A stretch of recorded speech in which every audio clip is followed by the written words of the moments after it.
muda yang dikasihi Tuhan Yesus Kristus, selamat berjumpa kembali dalam program Pencari Kristus.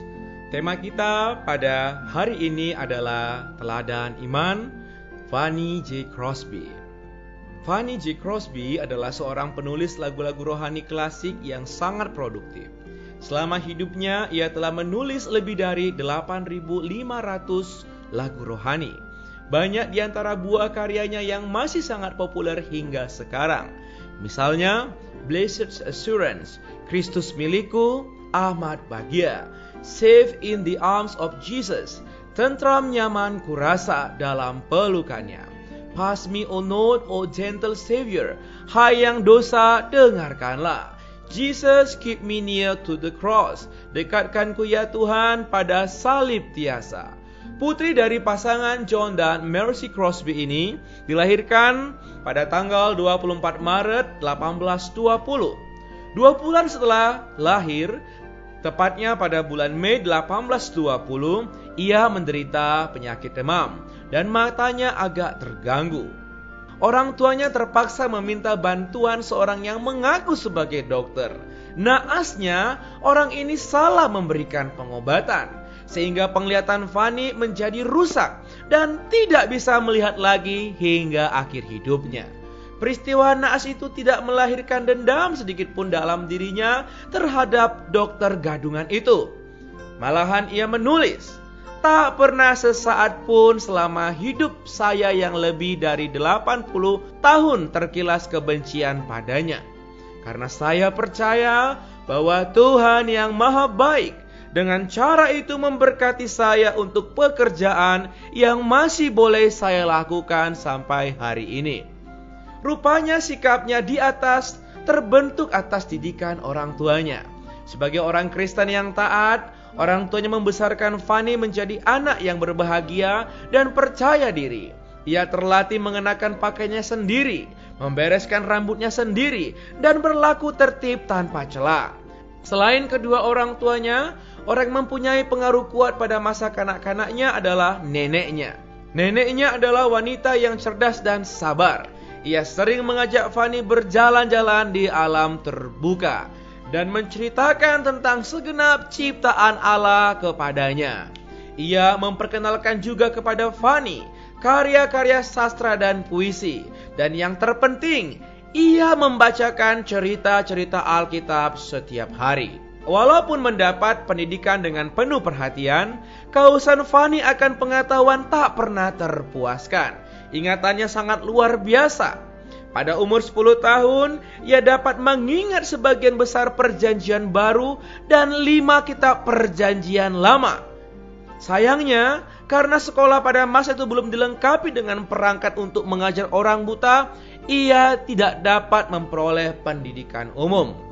Fanny berlutut bersama neneknya dan berdoa, "Tuhan yang maha baik, tunjukkan pada saya bagaimana saya dapat belajar seperti anak-anak lain." Tak lama kemudian ibunya menyampaikan berita menggembirakan tentang kesempatan untuk masuk ke institut bagi orang buta di New York. Dalam tahun itu juga ia menjadi siswi terbaik dan setelah lulus ia menjadi guru di sana. Minat utamanya adalah puisi. Pada waktu senggang ia menuliskan puisi. Ketika Fanny berumur 20 tahun, ia terkenal di New York dan menjadi pembicara yang banyak dicari untuk acara-acara gereja. Walaupun ia populer, ia merasakan ada sesuatu yang kurang pada hidupnya. Pada bulan November 1850, ia berlutut di depan mimbar gereja dan memberikan hatinya mutlak kepada Yesus. Penulis biografi Basil Miller menceritakan apa yang menjadi perkataannya. "Untuk pertama kali saya menyadari bahwa saya telah mencoba memegang dunia di salah satu tangan dan Tuhan di tangan yang lain. Akhirnya Tuhan yang diperkenalkan oleh neneknya menjadi nyata baginya. Ia mengambil keputusan secara pribadi mempersembahkan hidupnya kepada Tuhan Yesus."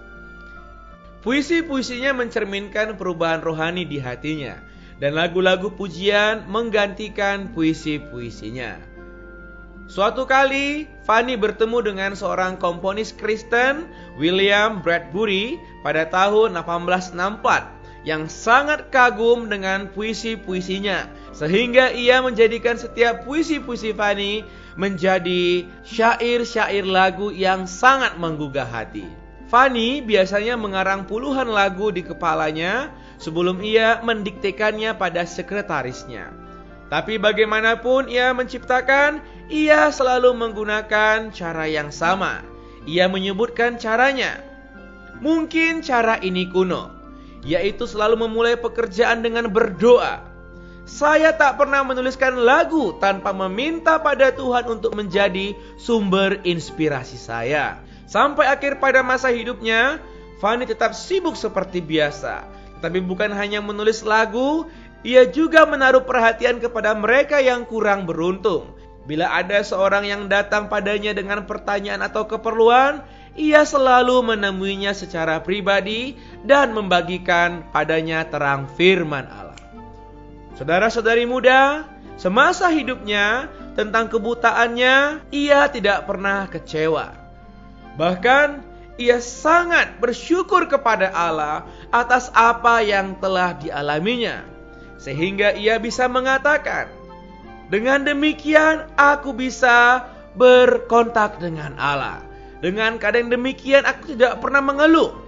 Justru aku bersyukur, karena dengan keadaan demikian aku bisa terus memuji Allah. Bahkan aku terus bisa memuliakan Allah lewat setiap puisi-puisi yang kutuliskan dan setiap lagu-lagu yang kugugah. Saudara-saudari, kegigihan Fanny menjadi sesuatu yang membuat dia semakin cinta kepada Tuhan, semakin mengasihi Tuhan, dan mengasihi setiap orang. Dia tidak pernah menyalahkan Tuhan apa yang terjadi di atas dirinya.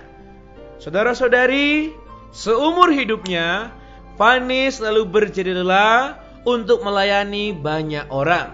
Bahkan setiap kidung-kidung yang dia ciptakan, setiap puisi-puisi yang diciptakan, banyak menjamah hati setiap orang. Sehingga banyak orang diselamatkan melalui kidung-kidungnya. Saudara-saudari, ketika dia mengatakan bahwa dia bersyukur atas kondisi yang diterimanya saat ini, dia begitu sukacita. Dia mengatakan bahwa dengan keadaan demikian dia bisa semakin dekat dengan Tuhan. Dia bisa mengenal apa yang menjadi kehendak Tuhan di atas dirinya dan di atas setiap orang yang dilayaninya. Bahkan sampai dia wafat pada tahun 1915 di tempat kelahirannya, dia berkata, "Aku bersyukur karena aku bisa melayani Tuhan. Aku bersyukur karena aku bisa melayani banyak orang dan memuliakan Tuhan dengan setiap tulisan-tulisanku." Sobat muda, kiranya kita dapat belajar dari seorang Fanny J. Crosby. Kita bisa belajar mulai hari ini senantiasa mengucap syukur kepada Allah atas apa yang telah Dia aturkan bagi kita, atas apa yang telah Dia tentukan bagi kita. Sudah selayaknya kita terus mempersembahkan diri kita untuk bisa senantiasa mempersaksikan Kristus dan setia bersandar kepada Tuhan untuk setiap perkara yang kita alami. Mari kita berdoa. Tuhan Yesus, aku mengucap syukur karena Tuhan kembali menerangiku melalui seorang teladan di depan. Aku bisa melihat bahwa aku harus terus mempersembahkan diriku kepadamu, bahwa aku harus terus mengucap syukur atas apa yang telah Tuhan tentukan di atas hidupku. Tuhan, aku mempersembahkan diriku mutlak untuk mengasihi Tuhan dan mengasihi setiap anak-anak Tuhan. Tuhan Yesus, aku mau Tuhan pakai menjadi hamba-Mu yang setia seumur hidupku. Di dalam nama-Mu aku berdoa. Amin. Demikianlah program Pencari Kristus hari ini. Tuhan Yesus memberkati.